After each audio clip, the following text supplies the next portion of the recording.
अगर आप travel agent हैं या एयर टिकटिंग का काम सीखना चाहते हैं तो आपको ज़रूर पता होना चाहिए कि एयर टिकटिंग में एक्सचेंज क्या होता है।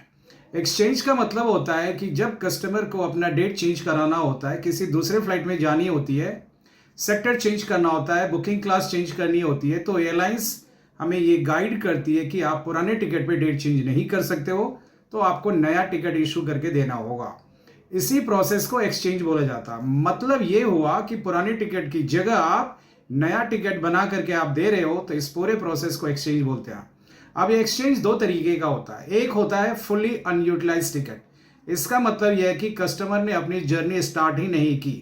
दूसरा होता है पार्शली यूटिलाइज टिकट। इसका मतलब यह है कि कस्टमर ने आधी जर्नी कंप्लीट कर ली है, बाकी के बचे हुए जर्नी में वो डेट चेंज करवाना चाहता है। अब ये जो एक्सचेंज होता है, ये एक्सचेंज तीन तरीके के होते हैं।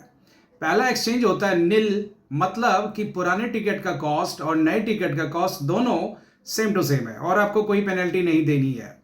दूसरा होता है कि जब आपका फेयर हायर हो जाता है, नया फेयर, और पुराना फेयर आपका लोअर हो जाता है, तो आपको एडिशनल कलेक्शन आपको देना होता है। इसको हम बोलते हैं एडीसी एक्सचेंज, यानी कि आपको एक्स्ट्रा पेमेंट देनी होगी। तीसरा आपको होता है कि जब आपका नया फेयर लोअर हो जाता है और पुराना फेयर हायर हो जाता है, तो एयरलाइंस को रिफंड देना पड़ता है। तो ये सारे एक्सचेंज के आपके तरह तरह के टाइप्स हैं। तो आप अगर एयर टिकटिंग सीखना चाहते हैं और ट्रैवल एजेंसी का काम सीखना चाहते हैं, तो आप हमसे जुड़ कर एयर टिकटिंग का कोर्स सीख सकते हैं। थैंक यू, धन्यवाद।